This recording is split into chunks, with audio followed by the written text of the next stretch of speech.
Bonjour à tous, bienvenue sur la chaîne Vivre en bonne santé, votre rendez-vous pour des astuces et des conseils afin de vivre mieux et en pleine forme. Aujourd'hui, nous allons plonger dans un sujet qui touche de nombreux hommes. Qu'ils soient conscients ou non de ces transformations, les signes subtils du vieillissement qu'on ne peut tout simplement pas ignorer. Ces changements, parfois discrets comme une ombre qui s'allonge au crépuscule, parfois plus frappants comme un reflet dans le miroir, racontent une histoire fascinante sur la manière dont notre corps évolue avec les années. Préparez-vous à être surpris, peut-être même amusé, et surtout à apprendre des choses utiles pour votre quotidien. Restez avec moi jusqu'à la fin, car vous pourriez bien découvrir un détail qui vous concerne directement ou qui éclaire une observation que vous avez faite sans vraiment la comprendre.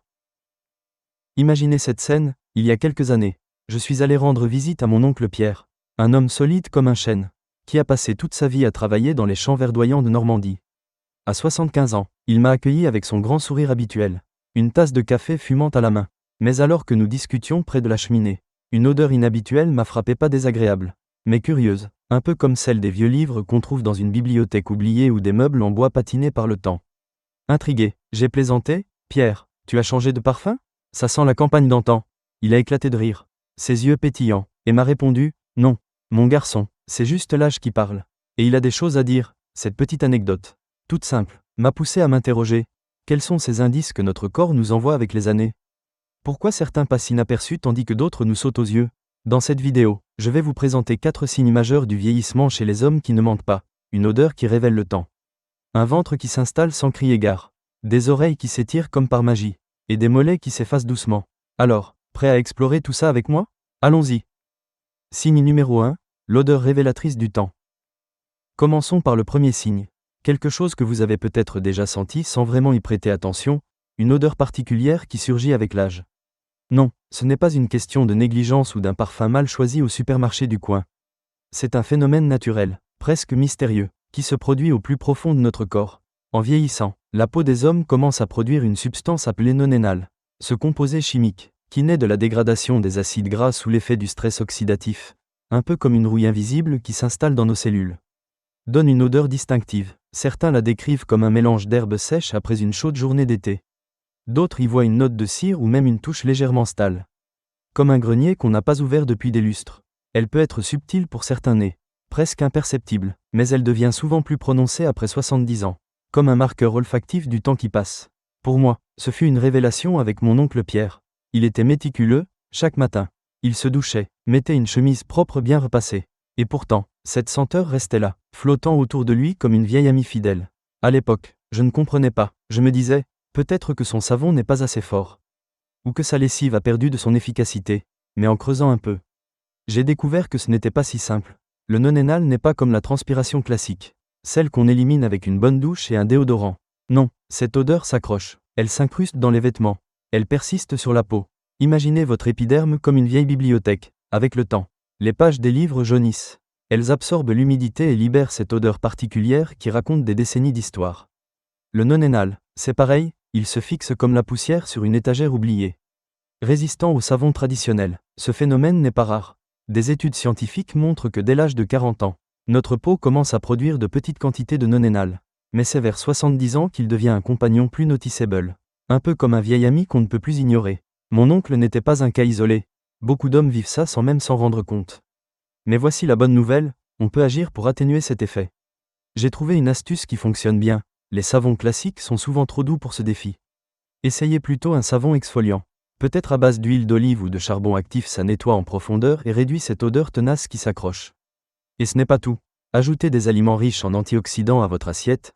Pensez à des oranges juteuses gorgées de vitamine C, des épinards frais ou même une poignée de noix, peut aider à ralentir le stress oxydatif qui alimente ce processus. Pour vos vêtements, un petit secret de grand-mère, mettez une cuillère de bicarbonate de soude dans votre machine à laver. C'est simple, économique, et ça neutralise les odeurs comme par magie. Alors, la prochaine fois que vous sentirez ce parfum du temps, vous saurez qu'il ne s'agit pas d'un mystère, mais d'un signe naturel, et qu'on peut le gérer avec un peu d'astuce. Signe numéro 2, le ventre qui prend ses aises. Passons au deuxième signe, celui que beaucoup d'hommes finissent par remarquer un matin en enfilant leur pantalon préféré, le ventre qui grossit. Même sans raison apparente, ce n'est pas juste une question d'avoir abusé des croissants au beurre ou d'avoir sauté quelques séances de jogging dominical. Non, c'est bien plus profond que ça. En vieillissant, notre corps change de rythme, le métabolisme ralentit comme une horloge qu'on oublie de remonter. Les muscles s'amenuisent peu à peu. Et les hormones, notamment la testostérone, commencent à jouer les absentes. Cette hormone, essentielle pour maintenir une masse musculaire solide, diminue avec le temps, et avec elle, notre capacité à brûler les calories comme on le faisait à 30 ou 40 ans. Résultat, les graisses s'installent confortablement autour de la taille. Et ce ventre devient un compagnon qu'on n'a pas vraiment invité. Prenons l'exemple de Jacques, un ami proche de mon père. À 76 ans, il continuait à savourer ses plaisirs normands, une tranche de camembert fondant avec un verre de cidre pétillant. Comme il l'avait toujours fait. Il n'avait pas l'impression d'avoir changé ses habitudes, pas de grandes orgies culinaires. Pas de paresse excessive. Pourtant, un jour, il m'a montré une photo de lui à 50 ans, mince comme un roseau, et m'a dit « Regarde, maintenant, j'ai ce ventre qui dépasse. Et mes bras sont plus fins qu'avant. » Ce qu'il ne savait pas, c'est que son corps redistribuait ses réserves, la graisse s'accumulait au centre. Tandis que ses muscles, autrefois robustes dans les bras et les jambes, perdaient du terrain. C'est comme une voiture qui perd de sa puissance avec les années. Si vous ne changez pas l'huile ou ne faites pas tourner le moteur régulièrement, elle consomme moins bien le carburant. Et le surplus se stocke là où il est le moins discret, sur le ventre. Mais ce n'est pas seulement une question de look ou de chemise qui tire un peu trop sur les boutons. Trop de graisse abdominale, ce n'est pas anodin, elle peut augmenter les risques de maladies cardiaques, de diabète de type 2, et même affecter la santé cognitive à long terme. Jacques, par exemple, se plaignait parfois de fatigue ou de douleurs articulaires, sans faire le lien avec ce changement. Alors, comment réagir ? J'ai une astuce que j'ai adoptée moi-même, intégrer des exercices simples avec des poids légers à la maison. Même juste 15 minutes par jour. Ça réveille les muscles et empêche les calories de se transformer en graisse superflue. Essayez aussi des exercices de résistance, soulevez des haltères ou même des bouteilles d'eau si vous n'avez pas de matériel, et misez sur les protéines dans votre assiette, une belle portion de poulet grillé, des lentilles savoureuses ou un œuf poché. Évitez les sucres rapides comme les viennoiseries ou les sodas, qui ne font qu'aggraver la situation. Avec un peu d'effort, vous pouvez garder ce ventre sous contrôle et vous sentir mieux dans votre corps. Signe numéro 3, les oreilles qui s'étirent avec l'âge. Venons-en maintenant au troisième signe, un peu plus inattendu et presque amusant, vos oreilles qui grandissent avec le temps. Oui, vous avez bien entendu, ou plutôt, vos oreilles l'ont bien entendu, car elles ne cessent de s'allonger. Ce n'est pas une illusion d'optique ni un tour de votre imagination. Le cartilage, ce tissu souple qui forme la structure de vos oreilles, continue de pousser tout au long de votre vie, contrairement à d'autres parties du corps qui se rétrécissent ou s'affaiblissent. Et comme si ça ne suffisait pas, la gravité entre en jeu, tirant les lobes vers le bas, ce qui donne l'impression qu'elles s'étendent encore plus. Des études ont même mesuré ce phénomène. Les oreilles gagnent environ 0,8 mm par décennie. Faites le calcul, à 80 ans, elles peuvent être nettement plus grandes qu'à 20 ans. Mon voisin Michel, 78 ans, m'a donné une leçon à ce sujet sans le vouloir. Un jour, il a sorti un album photo de son mariage dans les années 60. Sur l'image, il était jeune, élégant dans son costume, avec des oreilles bien proportionnées. « Regarde mes oreilles, elles étaient si petites à l'époque », m'a-t-il dit en riant, avant de me montrer son reflet actuel dans un miroir. Aujourd'hui, elles sont plus longues, plus pendantes, et ses lobes, autrefois ronds et fermes, sont devenus plus fins, presque translucides. C'est comme une plante grimpante dans un jardin, elle s'étire doucement année après année. Et un beau jour, vous réalisez qu'elle a pris beaucoup de place. Ce changement n'a rien de grave pour la santé, vos oreilles continuent de capter les sons. Et c'est l'essentiel, mais pour certains, ça peut être une source de gêne esthétique. Michel, par exemple, plaisantait en disant qu'il ressemblait à un vieux sage de conte médiéval avec ses oreilles imposantes. Que faire pour atténuer cet effet ? J'ai une petite astuce personnelle. Je mets une crème hydratante sur mes lobes d'oreilles chaque soir, ça ne stoppe pas la croissance du cartilage. Mais ça garde la peau plus souple et moins flétrie. Hydratez-vous bien en buvant beaucoup d'eau. Protégez vos oreilles du soleil avec un chapeau, les UV accélèrent le relâchement cutané. Et pourquoi pas, ajoutez des aliments riches en collagène à votre alimentation, un bouillon maison ou du poisson.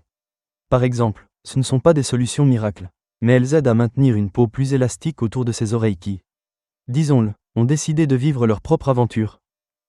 Signe numéro 4, les mollets qui s'effacent. Enfin, le quatrième signe, et celui-ci concerne vos jambes, vos mollets qui perdent leur fermeté et leur forme d'autrefois. Un matin, vous baissez les yeux en mettant vos chaussettes, et vous vous dites, où sont passés mes mollets d'antan ? Ce n'est pas juste une impression de perte de poids ou un effet de lumière.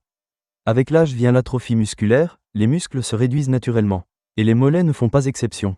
Plusieurs raisons expliquent cela. D'abord, la testostérone et les hormones de croissance diminuent, ce qui ralentit la capacité du corps à reconstruire ses fibres musculaires. Ensuite, beaucoup d'hommes deviennent moins actifs sans s'en rendre compte, même une marche quotidienne ne sollicite pas les mollets comme le ferait une course ou un sport intense. Enfin, la circulation sanguine, qui transporte l'oxygène et les nutriments aux muscles, devient moins efficace, accentuant cette perte. Robert, Un retraité que je connais bien m'a raconté son histoire à ce sujet. Pendant des décennies, il a marché des kilomètres chaque jour pour son travail de facteur. Ses mollets étaient solides, bien dessinés, comme ceux d'un athlète amateur. Mais à 75 ans, il a remarqué un changement, ils étaient plus fins, moins toniques. Monter les escaliers, c'est devenu un défi, et je dois m'appuyer sur la rampe maintenant, m'a-t-il confié un jour, un peu dépité. Il les comparait à un ballon qui se dégonfle lentement, sans air pour le maintenir. Il perd son volume et sa vigueur. Ce n'était pas juste une question d'âge pour lui, il sentait que cette faiblesse changeait sa façon de vivre. Et ce n'est pas qu'une affaire d'apparence. Des mollets affaiblis ont des conséquences réelles, ils affectent l'équilibre, augmentent le risque de chute, un vrai danger pour les seniors, et ralentissent la marche, rendant les activités quotidiennes plus fatigantes. Robert, par exemple, évitait désormais les longues balades qu'il adorait autrefois. Mais il y a de l'espoir, et des solutions simples existent. J'ai une astuce que j'aime partager. Faire des montées sur la pointe des pieds pendant que je cuisine ou que j'attends mon café, c'est facile. Ça ne prend pas de temps, et ça réveille les mollets en douceur. Vous pouvez aussi essayer des exercices ciblés comme les relevés de mollets avec une chaise pour vous stabiliser. Ou marcher en montée dès que possible, une petite côte dans votre quartier peut faire des merveilles. N'oubliez pas les protéines, une portion de poisson, des œufs durs ou même une poignée de pois chiches nourrissent vos muscles et les aident à se maintenir. Vos jambes ont encore beaucoup à donner, alors ne les laissez pas s'endormir. Alors, qu'en pensez-vous de ces 4 signes majeurs? L'odeur qui trahit les années, le ventre qui s'impose sans invitation, les oreilles qui jouent les prolongations, et les mollets qui s'éclipsent en silence, lesquels avez-vous remarqué chez vous? Chez un proche, ou peut-être même dans le miroir ce matin? Dites-moi dans les commentaires quel signe vous a le plus surpris ou interpellé. J'ai vraiment hâte de lire vos réactions. Vieillir, c'est un peu comme naviguer sur un bateau au milieu d'une mer agitée, il y a des vagues qu'on ne peut pas éviter. Des courants qui nous entraînent. Mais avec un bon gouvernail, vos habitudes quotidiennes, vous pouvez garder le cap et avancer avec assurance. Mon conseil pour vous aujourd'hui? Commencez petit, mais commencez maintenant, une promenade de 20 minutes dans le parc. Une soupe maison pleine de légumes verts. Un verre d'eau en plus dans la journée. Ces gestes simples sont comme des ancres qui vous maintiennent en bonne santé. Même quand le temps fait son œuvre. Vieillir, ce n'est pas une fatalité à craindre, mais une aventure à vivre avec sagesse et énergie. Merci d'avoir regardé cette vidéo sur Vivre en bonne santé. Si elle vous a plu, si elle vous a appris quelque chose ou fait sourire, abonnez-vous à la chaîne et activez la cloche pour ne pas rater nos prochains conseils pour une vie plus saine et épanouie. À très bientôt, et surtout, prenez bien soin de vous.